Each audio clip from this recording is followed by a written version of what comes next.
Então, eu vejo muito como essa diversidade de experiências, algo que ajuda muito. E aí, pensando que muitas vezes a gente vai chegar em desafios que a gente não sabe a resposta, né? Ter esses diversos olhares ajuda a gente a construir coisas mais legais, projetos mais completos e até testar mais coisas, né? Testar mais pontos de vista. O que a gente começa a monitorar um pouco mais, tenta, né, acompanhar é como que as nossas marcas são trazidas, né? Como que elas são descritas nesse tipo de ambiente de inteligência artificial e tudo mais, porque isso é muito importante ali que esteja, que faça sentido com o que a gente acredita, com o que realmente são os nossos produtos e tudo mais. Então também já existe um trabalho de mapeamento nesse sentido, mas ainda muito nessa etapa de mapeamento e não muito de ação.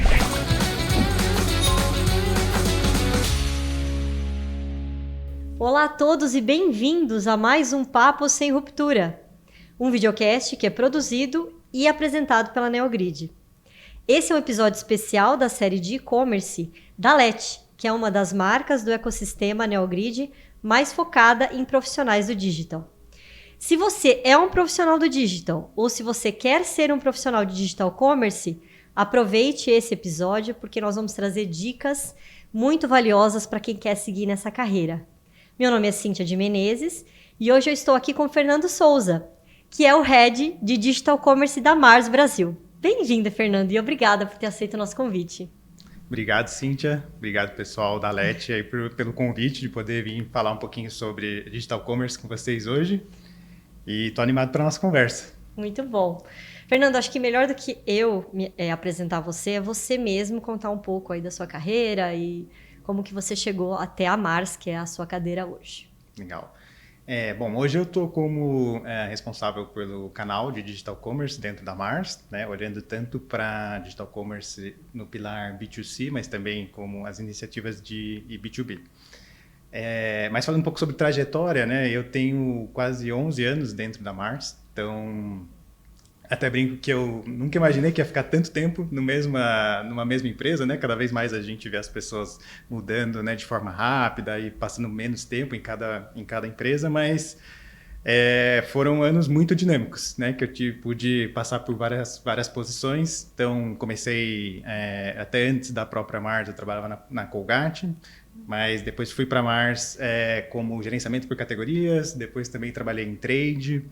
Aí queria muito conhecer a área de vendas, então aí fiz a movimentação de back-office para vendas, e aí fui trabalhar durante um período no Paraná, cuidando de um distribuidor, para aprender um pouco as dinâmicas de vendas. Depois fui me movimentando dentro dos canais, então cuidei de key accounts, cuidei de atacados, de cash and carries, distribuidores de novo, né, em algumas regiões diferentes. Aí depois dessas movimentações em vendas, a última, a gente foi a estruturação do canal de Cash and Carry para Mars. Depois uma última posição antes dessa que eu estou hoje, que foi uma posição de trade categoria. E agora aí como responsável pelo canal Digital Commerce. Então, eu não... Muita história. Exato. Eu não me vejo muito como um especialista de Digital Commerce, mas como alguém aí que, de alguma forma, teve uma experiência aí com várias áreas dentro de demanda, de canais, vendas, trade... Por aí vai. Não, isso é muito bom, eu acho, até para quem está ouvindo ou para quem está assistindo o podcast, porque muitas pessoas acreditam que você tem que ser especialista numa única carreira e seguir essa carreira para sempre. E é o oposto, né? Eu acho que a tua trajetória mostra que você tem um conhecimento em diferentes áreas, né? E aí, falando um pouco de digital, eu acho muito difícil hoje, não sei se você concorda, eu quero ouvir a sua opinião, alguém que trabalha com vendas e com marketing não ter nenhum envolvimento com digital. Eu acho que é praticamente impossível, né? No mundo de hoje está tudo muito interligado. Exato. E quais são as características que você julga muito importantes ou indispensáveis para um profissional que quer trabalhar com digital commerce aqui no Brasil? Legal. Eu acho que faz todo sentido o que você trouxe, né? Que é meio que impossível você não tocar de alguma forma o digital commerce, né? Seja em venda, seja com marketing ou até outras áreas dentro das companhias de bens de consumo, né? Que eu acho que é a maioria aqui que a gente acaba trabalhando. Mas eu acho que, eu diria duas coisas principais. Eu acho que tem uma capacidade de aprendizado, eu diria, né? Muito mais do que a habilidade técnica, mas essa capacidade de aprendizado. Eu vejo o digital como um mundo que está sempre em movimento. e não necessariamente o que você sabe até hoje é o suficiente, né? Ou, na verdade, esse conhecimento está sempre mudando, né? Então, acho que essa capacidade de aprendizado e capacidade de adaptação. Acho que essas são as duas principais coisas que eu vejo como importantes. E a gente, acho que também teria uma outra coisa que eu acho interessante a gente pensar, que como a gente está falando do ambiente em movimento, que não necessariamente é o que a gente sabe hoje, vem um player novo e faz uma disrupção ali dentro do mercado, não necessariamente o que a gente sabe hoje é suficiente, né? Então, acho que uma mentalidade de testar e querer aprender, acho que faz muita diferença. Muito bom. A gente ouve muito falar de test and learn, né? De testar e aprender. Exato. Você acha que é necessário errar, às vezes, para poder aprender? E como é que você lida com isso dentro da tua equipe? Legal. Eu acho que é fundamental essa cultura do test and learn, né? Essa mentalidade de crescimento, né? De estar realmente sendo curioso, testando e tal. Eu acho que hoje, né, como dentro da minha equipe, a forma que eu consigo incentivar isso é criando um ambiente seguro em que as pessoas realmente se sintam abertas e sabendo que se o teste não der certo, isso não é um problema. Na verdade, é só mais uma etapa até chegar na solução que a gente acha que vai ser a solução final, a melhor solução e tudo mais. Então, acho que esse ambiente favorável ao teste e ao erro, né, possível erro até você achar o caminho correto, é uma coisa que é fundamental aí para as pessoas realmente poderem ousar e tomar a iniciativa de testar alguma coisa nova. Porque se você tem medo de errar, o pavor de errar, você nunca testa nada, né? Exato. Fica difícil de ser mais ousado. Muito bom. E aproveitando que você é o líder da área e do seu background, né? Todo o seu passado, a sua trilha, né? Que você teve profissional, o que você considera importante para alguém que vai montar um time de e-commerce ou um time de digital dentro de uma indústria hoje, né? O que você considera importante? São pessoas mais especializadas? É uma mistura de pessoas super especializadas com pessoas mais generalistas? Como que você monta um time de e-commerce? Legal. Se eu fosse montar um time hoje, né, e na verdade é o que eu faço, né, lá dentro da Mars, mas eu acho que tem uma coisa que ajuda muito e fica muito mais rico, assim, é um time que é a diversidade. Diversidade de formas de pensar, mas também diversidade de background, de histórico, né, de experiências. Então, hoje, por exemplo, dentro do nosso time, eu tenho umas pessoas que vêm da área de marketing. Então, tem muito mais conhecimento de como fazer a gestão de mídia, como integrar campanhas e tudo mais. Tem outras pessoas que vieram do varejo, por exemplo. Então, aí eles têm uma visão do outro lado da mesa, geralmente dos clientes que a gente está conversando, né? Então, traz essa outra visão. Trabalhou com outras categorias também, que não só chocolates, que nem a gente trabalha lá dentro da Mars. Tem outras pessoas que têm uma visão mais B2B, então com esse entendimento de como que funciona o processo de tomada de decisão de um B2B, né, quem está comprando para o seu próprio negócio. Então, eu vejo muito como essa diversidade de experiências, algo que ajuda muito. E aí, pensando que muitas vezes a gente vai chegar em desafios que a gente não sabe a resposta, né? Uhum. Ter esses diversos olhares ajuda a gente a construir coisas mais legais, projetos mais completos e até testar mais coisas, né? Testar mais pontos de vista. Muito bom, muito bom. Agora mudando um pouco de time, falando um pouco do desafio da sua categoria, né? Categoria de chocolate, uma categoria que é perecível, exato, né? Mas quais são, assim, os maiores desafios que você enfrenta hoje para alavancar essa categoria no digital? Ou se hoje você vê mais o digital como uma alavanca para a venda no omnichannel? Enfim, como que você vê? Legal. Eu acho que a categoria de chocolates ela avançou bastante, né, em desenvolvimento no digital commerce, né, no D-Com, que a gente chama ali carinhosamente, né, dentro do nosso dia a dia, mas acho que ela se desenvolveu bastante, mas ainda tem muito ainda a ser feito como categoria, né? Eu vejo que tem categorias que hoje já são um pouco mais maduras até do que o próprio chocolate, mas o chocolate avançou bastante aí nos últimos anos. Eu acho que tem algumas coisas que são partes da categoria, que são coisas que a gente, pensando no ponto de vista de hábito de consumo, né, que é uma categoria muito de consumo por impulso, uma venda, geralmente uma compra não planejada e tudo mais. Então, acho que uma barreira recente que a gente, como indústria e players do e-commerce, né, conseguiu avançar bastante é como que a gente traz mais essa esse despertar o desejo de quem está online ali comprando, muitas vezes até comprando outras coisas, outras categorias mais de destino, como que ele inclui um chocolate ali na lista de compras, né? Então, acho que isso é uma das coisas que eu vejo que evolui bastante na categoria. Um reflexo disso é que a categoria tem uma sazonalidade que é muito especial e importante, que é a Páscoa. E hoje, praticamente, todo parceiro que eu converso, eles já tem a Páscoa como uma sazonalidade nível 1, prioridade nível 1, assim como uma Black Friday, por exemplo. Então, acho que isso é um sinal de que a categoria está ganhando espaço e ganhando relevância. E eu acho também que a gente foi, com o passar do tempo, né, aprendendo também a jogar nos modelos, nos subcanais de e-commerce. Então, acho que antes a categoria tentava jogar com as mesmas estratégias em todos os lugares, mas agora a gente já vê muito mais definições e clareza, né, do papel do sortimento num last mile, ou a diferença para um comportamento de quem está no marketplace. Então, muitas vezes um last mile, uma entrega rápida, uma embalagem pequena, um consumo por impulso. Às vezes no marketplace, uma embalagem maior, um item mais presenteável, uma estratégia de preço diferente. O B2B, que a gente trabalha lá também, caixas grandes, fechadas, grandes entregas. Então, enfim, acho que o desenvolvimento da categoria, a categoria evoluiu muito, né, nos últimos anos, aí, pensando nessas duas coisas, mas ainda tem muita coisa pela frente. Muito Diria bom. não só de chocolates, mas acho que como alimentos em geral ainda tem bastante oportunidade aí de penetração online. Muito bom, é verdade.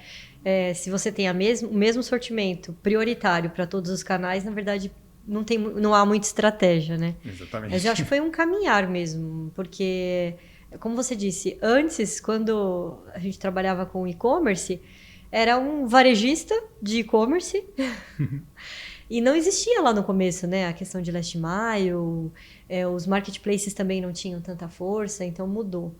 Além de sortimento, hoje também tem muitos espaços que existiam no trade físico que migraram para o trade digital.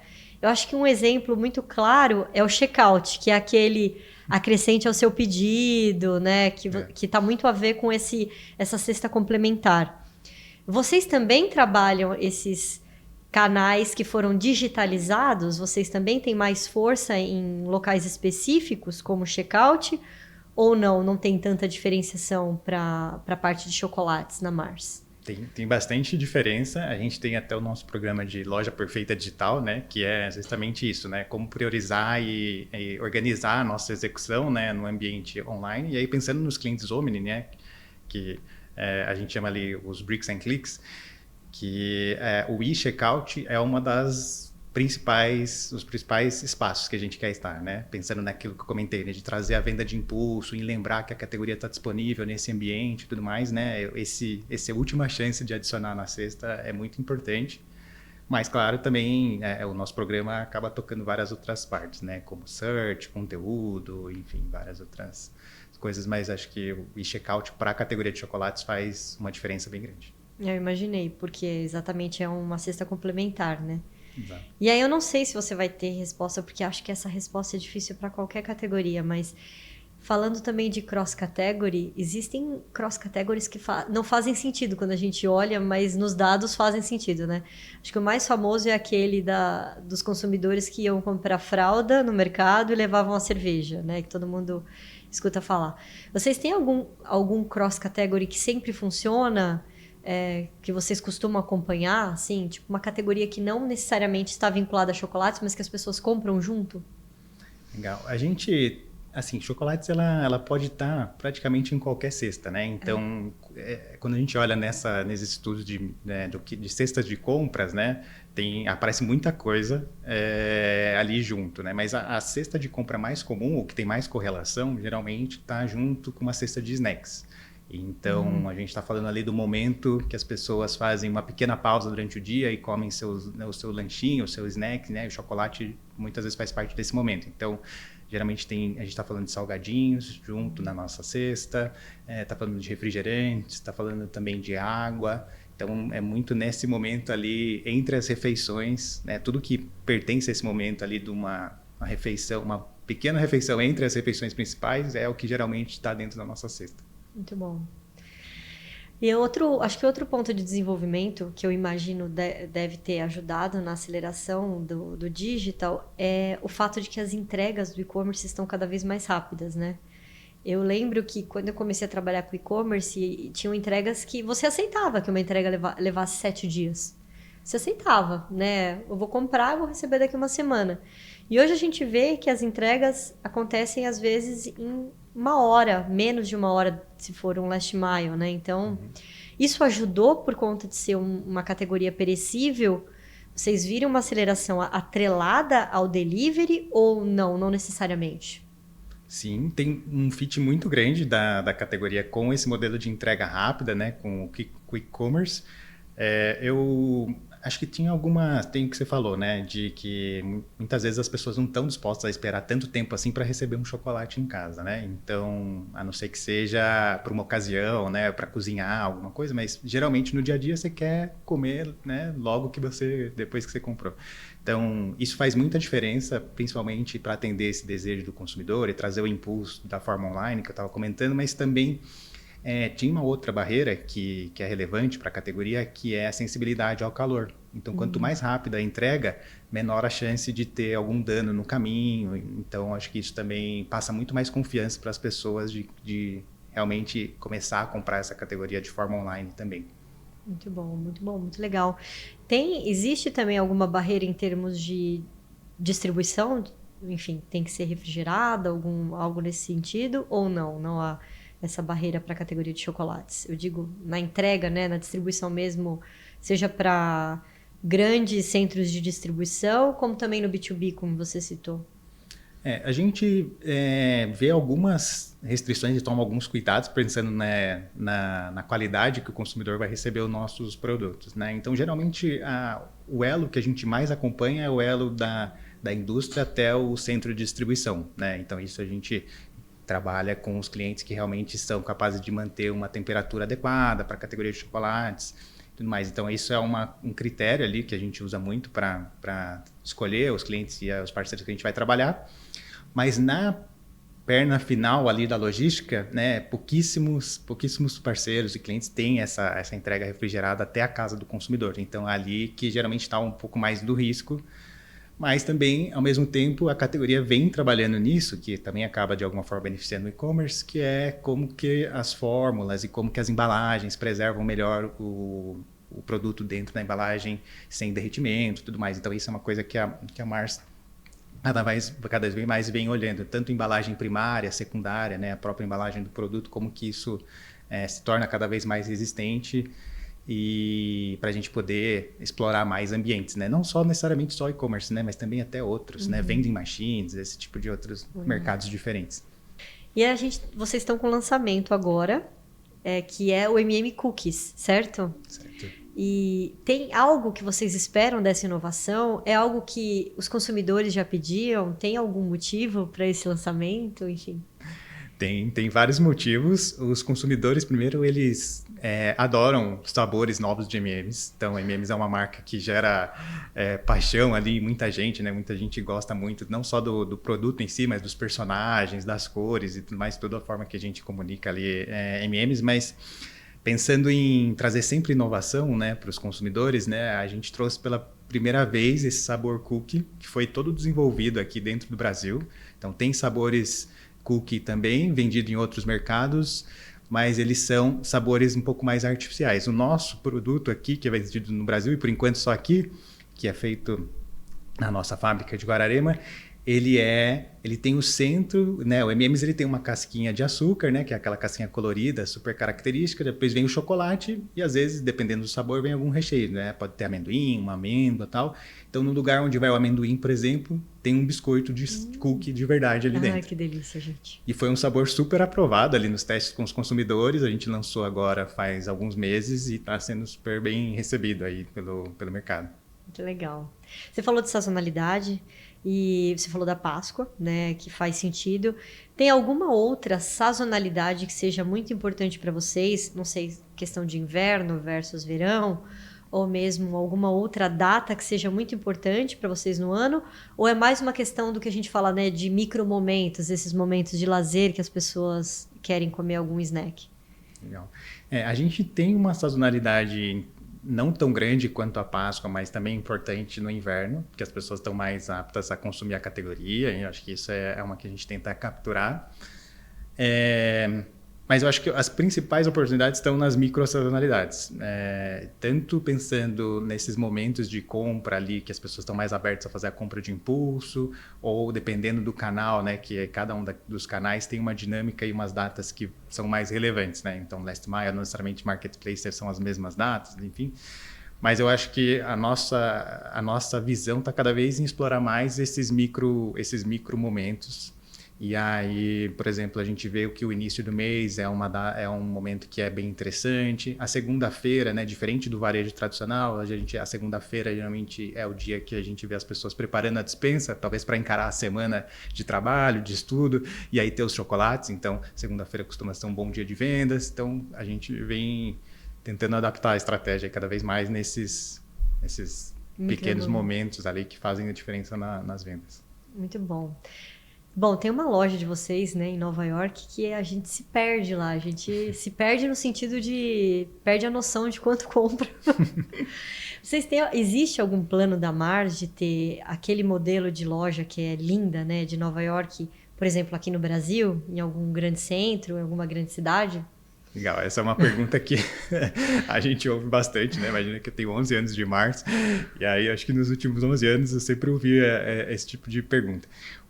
A Mars tem expandido, esse é um negócio, é uma unidade de negócio que é chamada de retail, né? Que é o negócio de varejo mesmo, de lojas próprias. Além de Nova York, tem algumas pelo mundo, não são muitos, são bem poucos lugares, muito selecionados com cuidado, mas o grande papel dessas lojas ela é construir a reputação da marca M&M's, né? Construir o posicionamento da marca M&M's, né? Então, vai muito além de vender chocolates, né? A gente vende ali muitos itens que deixam as pessoas, né? Que nem você falou, louca. Pelúcia, tem brinquedo, tem muita coisa, né? Exatamente. Então, é um sortimento muito grande e a experiência com a marca é muito legal, porque essas lojas elas estão em lugares que são muito icônicos, né? Então, a Times Square em Nova York, né? Tem uma loja de Londres, tem uma loja na China, em Orlando e tal. Então, são sempre lugares de alto fluxo de pessoas e principalmente de alto fluxo de turistas, tá? Agora, voltando para Brasil, não tem planos, né? Pelo menos no curto prazo aí de ter esse tipo de loja, porque o Brasil ainda é um mercado que está em desenvolvimento para Mars, né? Então ainda não tem essa combinação. Então tem muitos produtos que a gente ainda não tem no nosso sortimento, que aos poucos a gente vai tendo, né? E vem crescendo nos últimos anos no nosso sortimento, a quantidade de produtos de marcas que a gente trabalha, mas então assim é uma questão também de maturidade do negócio no lugar que recebe a loja. Então é um mix entre um lugar icônico, né, e também o desenvolvimento da Mars e das nossas marcas naquele local ali que vai ter a loja. Então, legal. Por enquanto não. Mas gostaria que tivesse. Nossa, gostaria. Acho que muitas outras pessoas e todas as crianças, né, que amam M&M's iam ficar... As crianças até 44 anos, como é o meu caso, né? Iriam gostar muito, mas vamos ver se a gente consegue um dia ter uma loja, né, aqui no Brasil, se possível em São Paulo, a gente ia gostar bastante. Tomara. Mas voltando agora, vamos voltar a falar da sua carreira, né? Então, eu achei muito interessante a sua trajetória, né? Porque você passou por muitas áreas diversas, né? Que te levaram a essa cadeira de liderança nessa área que é super desafiadora, né? Que é de e-commerce, de digital.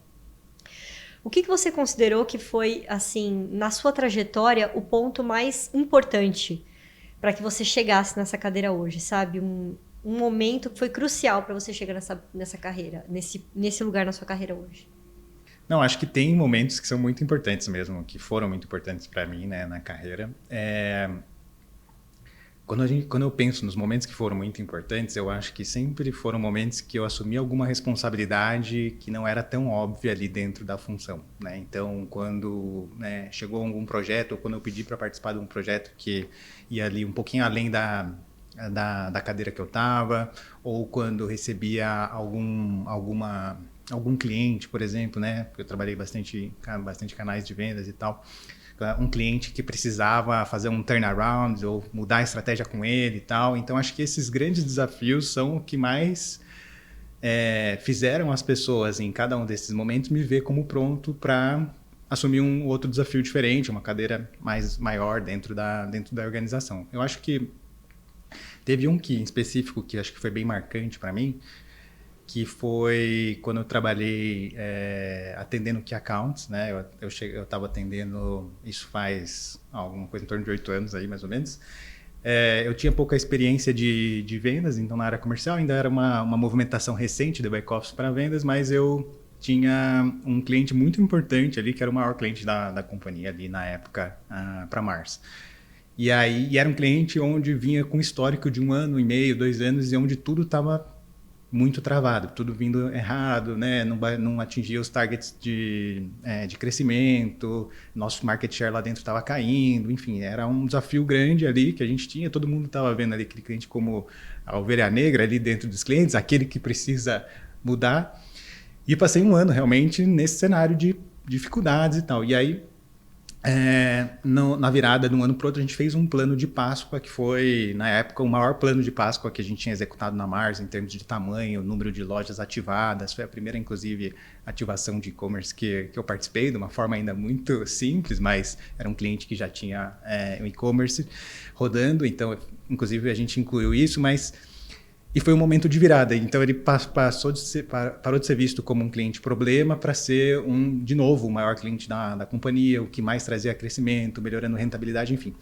Então, acho que foram sempre esses momentos que eu tive a chance de assumir alguma coisa grande ou de fazer uma movimentação significativa dentro de um projeto ou dentro de um cliente para Mars que mostraram ali que eu estava apto ali para assumir alguma coisa um pouco maior do que só a função atual. Então, é literalmente sair da zona de conforto mesmo. Exatamente. E se arriscar um pouco. Se arriscar um pouco. Eu acho que é o se arriscar, né? E é por isso que a gente estava falando no começo, né? Da cultura de teste, desse ambiente seguro e tudo mais. Quanto mais as pessoas tentam e se arriscam, e às vezes chamam a responsabilidade para elas mesmas, né?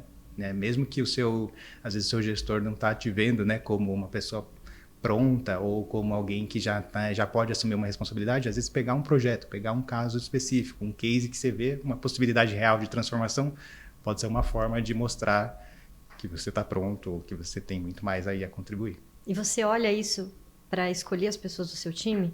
Você observa se elas estão dispostas a ir além da zona de conforto também? Sim, isso é uma coisa que eu tento identificar, não é fácil, né? Não é alguma tarefa simples. Quando a gente está falando de um candidato interno, né, que a gente já conhece e tal, é algo muito mais fácil de identificar porque já tem um histórico, né? Muitas vezes você até trabalhou junto em algum momento com a pessoa, mas quando é um processo externo, né, eu tento pegar alguns elementos que mostrem ali durante a entrevista ou durante um painel que a pessoa teve a chance ou teve a iniciativa de fazer algo diferente e que ela conseguiu, de alguma forma, fazer uma boa entrega, tá? Então, eu tento sempre considerar isso aí na hora de escolher as pessoas para o time.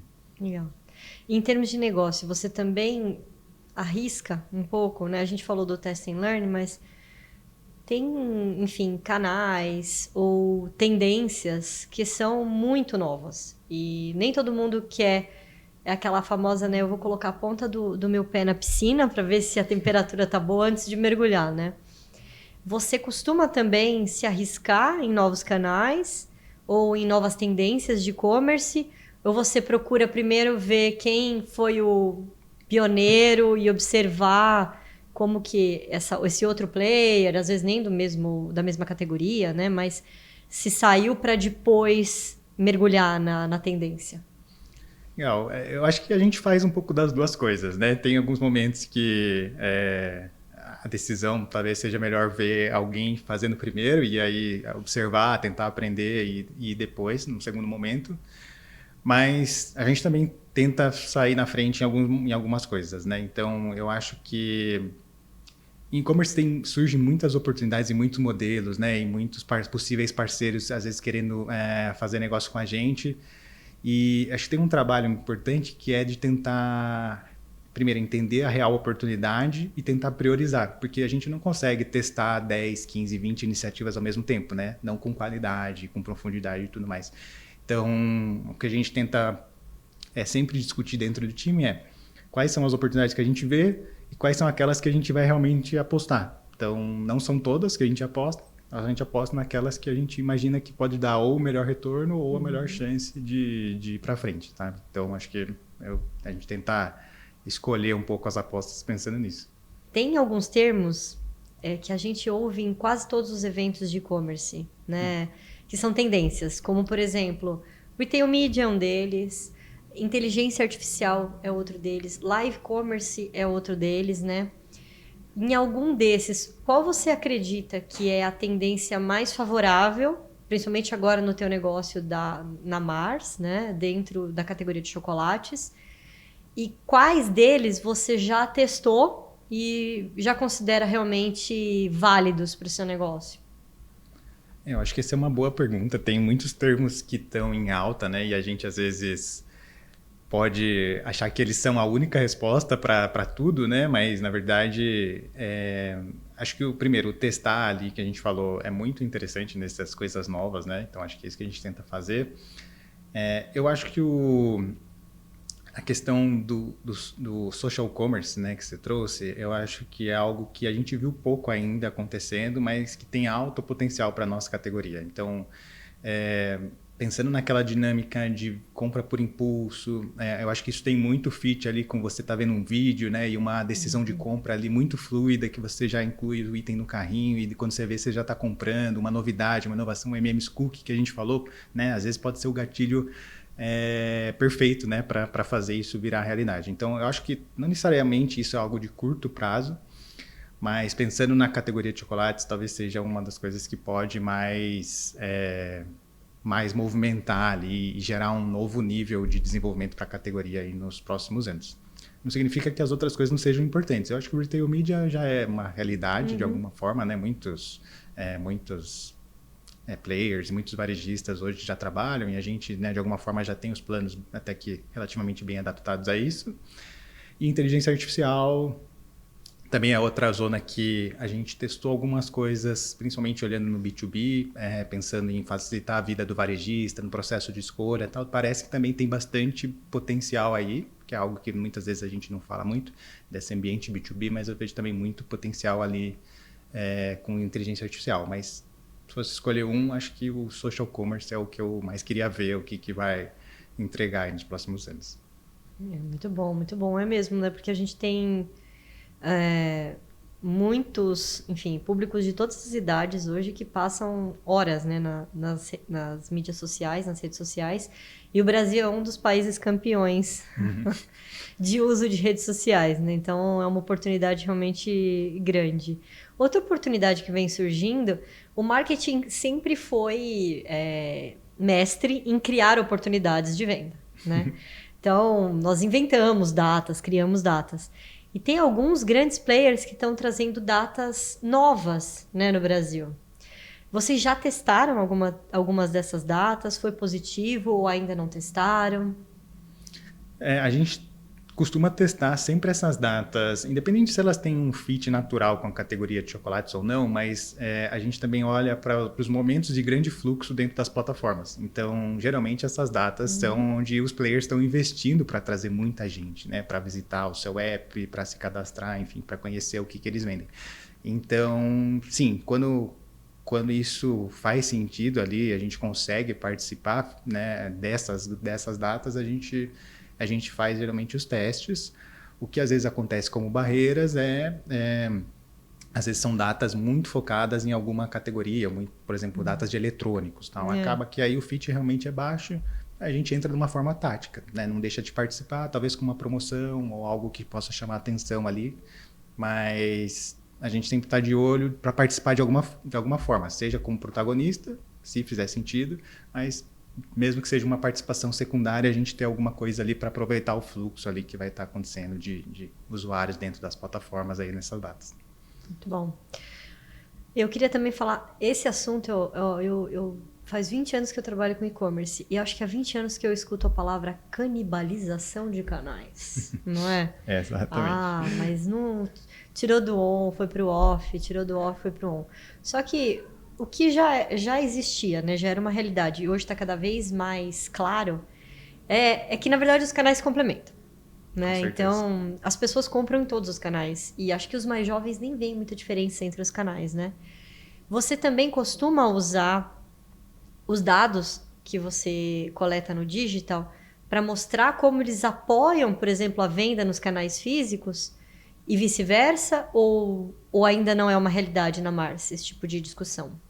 É uma discussão muito viva lá dentro, né? E é uma questão, acho que, muito válida, porque não necessariamente é algo que é simples, muitas vezes, de você começar a ver o shopper como esse shopper multicanal, né? Esse omnicanal.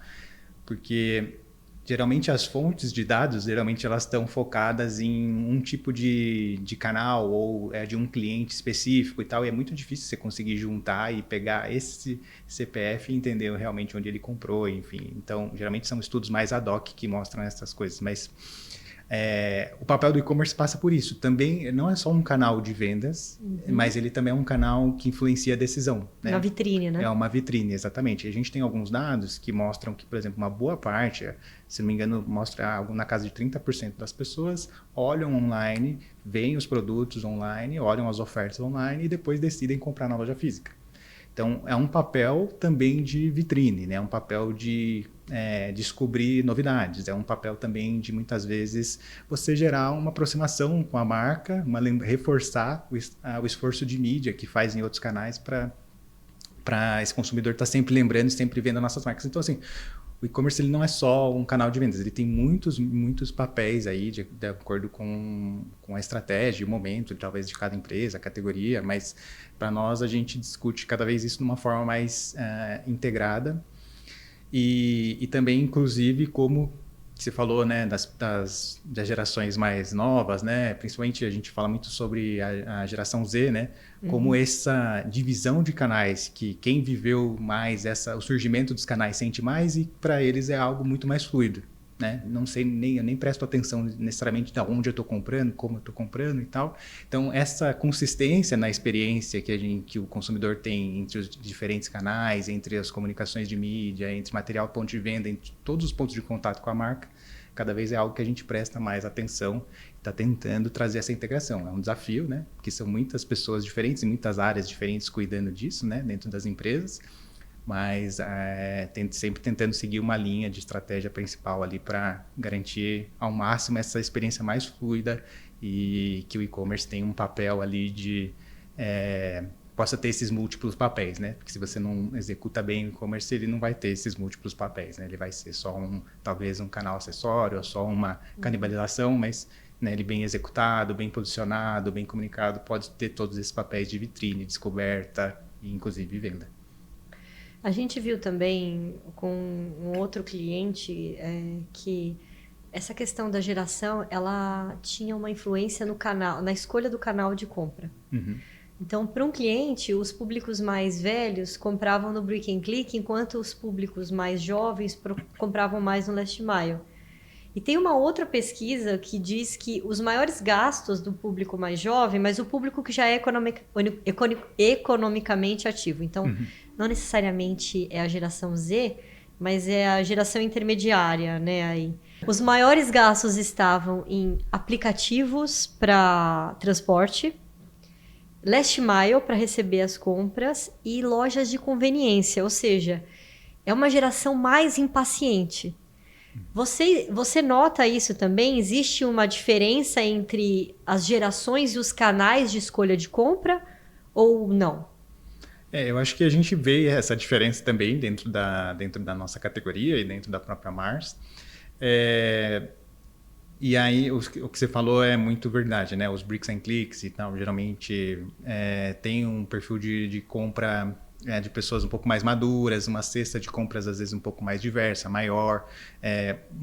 Talvez seja o canal que tem mais gente acessando via computador do que celular, né? Que é uma característica mais também de gerações mais maduras, enquanto né, o pessoal da geração mais nova cada vez mais via smartphone, né? Via os aplicativos e tudo mais. Então a gente vê essa diferença entre as gerações e o perfil de compra e o comportamento, né? Então, muitas vezes, né, as gerações mais novas são muito mais abertas à inovação, por exemplo, enquanto que as gerações mais maduras geralmente têm o seu chocolate mais preferido, ou tem um hall ali de chocolates que gosta de comprar, então fica alternando entre aqueles chocolates que gosta. Então tem bastante coisa que a gente vê de diferença. Então, eu não sei se você viu, Cíntia, mas a gente teve uma notícia muito legal dentro de M&M's que foi eleita pela geração Z globalmente como uma das marcas mais amadas. Nossa, Então, muito bom, muito legal. foi muito legal e mostra um comportamento também interessante que a gente vê, né, das gerações mais novas de quanto é importante comunicar propósito de marca. Então, acho que isso talvez tenha um impacto diferente entre as gerações. Então, a gente fala muito sobre M&M's como uma marca que promove alegria, momentos de felicidade, que todo mundo pode ser do jeito que é.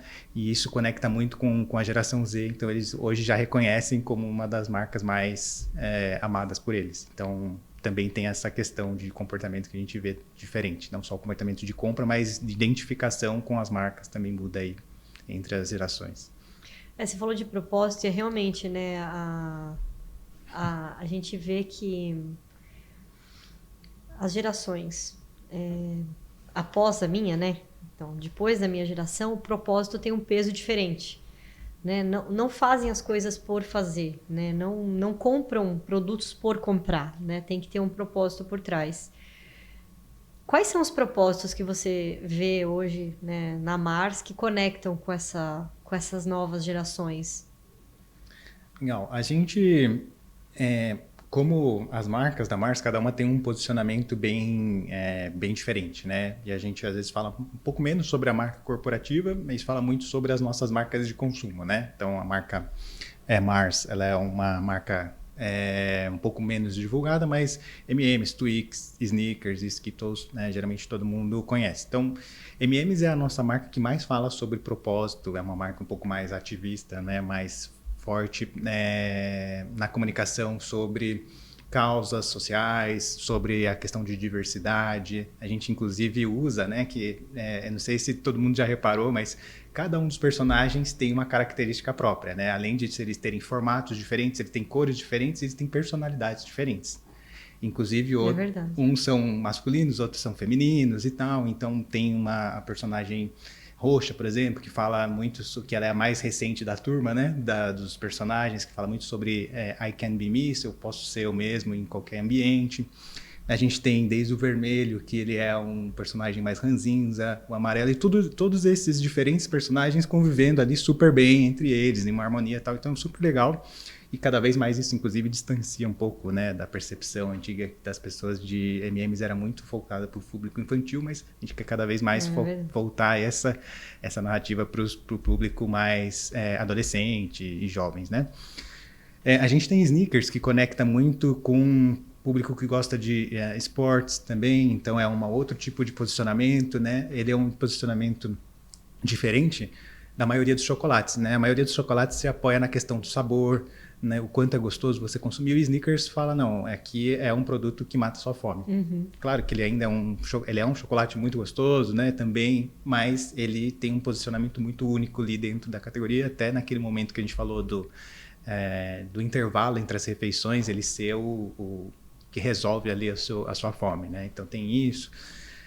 Twix fala muito sobre também a importância de dar esses pequenos breaks durante o dia, sobre o prazer de comer chocolate. Então, eu acho que cada marca tem um posicionamento bem diferente e essa complementaridade acaba que a gente tenta participar de vários momentos e de vários públicos de alguma forma na vida das pessoas. Acho que é uma estratégia aí que vem dando certo. E você falou sobre propósito, né? E aí tem um propósito corporativo da Mars, que aí quem tem relações aí muito mais comerciais com a Mars e tal, costuma sentir isso, que é o mundo que a gente quer amanhã começa com a forma que a gente faz negócios hoje. Então, acho que isso é muito legal e mostra muito a visão da empresa de cuidado com todos os stakeholders, né? Não só o consumidor, que obviamente é alguém que a gente tem que olhar, mas os clientes, os fornecedores, a imprensa, o meio ambiente, as comunidades e tudo mais. Então, acho que isso é muito legal, né? Saindo um pouco de falar das marcas, mas falando de um propósito mais corporativo, que aí vale para todas elas, é algo que eu acho que é bem inspirador. Legal. A gente ouvia também um outro ponto que eu acho que muda o discurso a partir de agora no digital versus o mundo físico. Porque o e-commerce é maravilhoso, porque ele tem uma gôndola infinita, você não vai ter que ficar brigando por espaço, porque todo o teu portfólio pode ser cadastrado. Só que a gente vê que na prática isso não funciona, até porque você pode até cadastrar o teu portfólio inteiro, mas como você mesmo colocou, nem sempre o portfólio é o ideal para aquela ativação específica, para aquele canal específico. E acho que o mais importante que tem um link com a nossa discussão sobre gerações e sobre a impaciência. Às vezes você não vai ser encontrado. Exato. Né? Tem a gôndola infinita, mas 80% da venda está na primeira página. Exato, é isso que eu ia falar. E a gente também agora tem um novo desafio, porque antes, quando a compra era majoritariamente feita por desktops, você tinha até a possibilidade de aparecer nessa primeira página, nas 10 primeiras posições. Numa visão agora de mobile, você tem que aparecer nas 3, 4 primeiras posições antes do rollout ali do dedo mesmo, né? E existe uma novidade agora, que são as buscas por voz, né? Eu, por exemplo, eu tenho uma filha de 6 anos que antes de aprender a ler e escrever, ela buscava as coisas pedindo, né? Falando, né? Então, vocês já se preparam para serem encontrados com essa mudança, né? Porque eu vejo que a gôndola, na verdade, ela está encolhendo no digital, né? E não sendo ampliada. Vocês se preparam para isso? Ou vocês ainda estão, enfim, trabalhando numa visão de primeira página para ser encontrado? Enfim, como vocês trabalham isso hoje na Mars? Legal.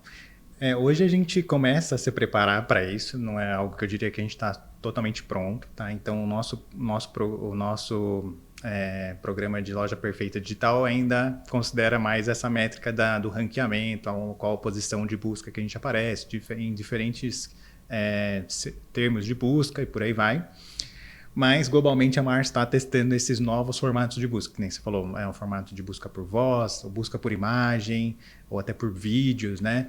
Então, acho que isso é algo que tende a ser muito relevante, né? Que nem você falou, né? A sua filha, com 6 anos, aí consegue fazer uma busca e de uma forma muito fluida e que para ela vai ser natural, quando ela se tornar uma consumidora, né? Que ela toma as próprias decisões, que ela pode fazer quase todas as buscas por voz. Então, é algo que a gente está começando a olhar, mas ainda não tem algo muito pronto nesse sentido, ou algo que a gente está implementando em termos de execução de busca por voz ou por imagem, ou por vídeo e esse tipo de outras formas aí de encontrar os produtos.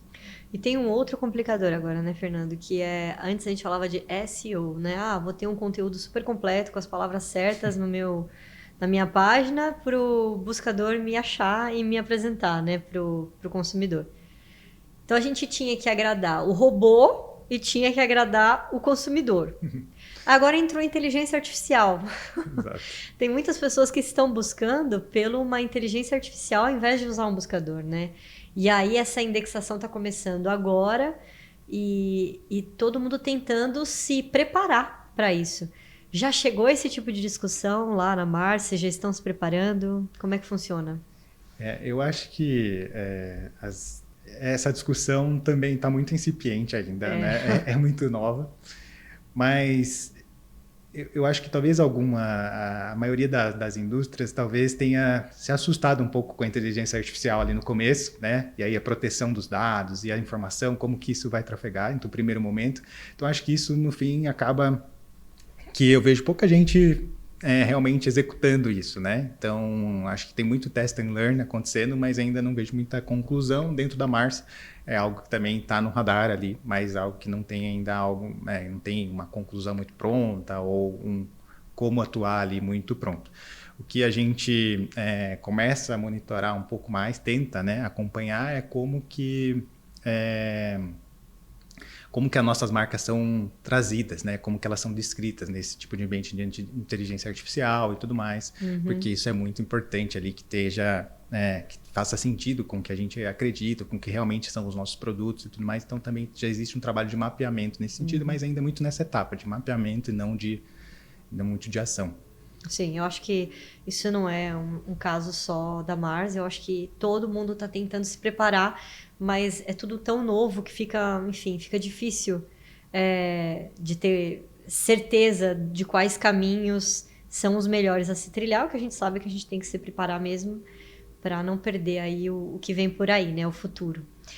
A A gente falou bastante da Mars, mas agora a gente vai voltar a falar de você. E você falou do propósito da Mars, né, das marcas e tal. Mas tem muitos ouvintes ou pessoas que estão assistindo esse podcast que querem trilhar ou estão começando a carreira e querem começar uma carreira ou trilhar uma carreira também com propósito. Eu tenho certeza que em todos esses anos que você tem de carreira, você não seguiria trabalhando se você não sentisse que há um propósito por trás, né?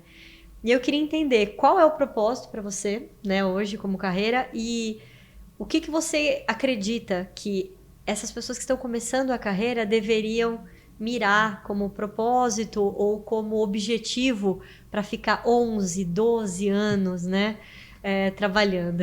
Legal.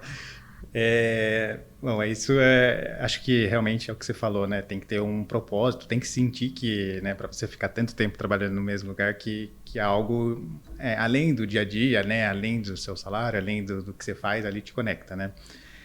Eu acho que propósito primeiro assim, é algo muito pessoal, né? Então passa por um pouco de, talvez, de autoconhecimento, né? Você entender o que realmente te motiva, né? E isso vai ser diferente para cada um, mas se você está pensando em talvez conectar a sua carreira com um propósito, né? Eu acho que eu começaria pensando nisso, né? Tentando identificar um exercício muito pessoal, né? Para dentro, né? Tanto para fora, de entender o que te motiva, né? O que realmente te energiza, né? Então acho que esse seria o primeiro ponto. E acho que o segundo ponto propósito, mesmo quando você já entendeu um pouquinho mais sobre ele, você já se encontrou ali no que te motiva, né? Muitas vezes parece que é algo que vai acontecer só daqui a 10, 20, 30 anos. Mas, na verdade, eu vejo como algo que a gente precisa começar e precisa fazer todos os dias. Senão, ele não é um propósito. Então, algo que você realmente, né, vamos dizer que você definiu que um propósito é ser a melhor pessoa, o melhor profissional dentro de certa área, ou não, quero gerar impacto positivo, né?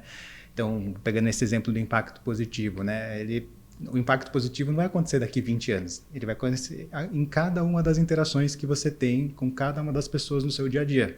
Né? Será que a interação que eu tenho com os fornecedores, com a agência, eu estou gerando impacto positivo? Será que a proposta que eu envio aos clientes, será que ela está sendo boa só para mim ou ela realmente também é boa para os clientes, é mútua, né?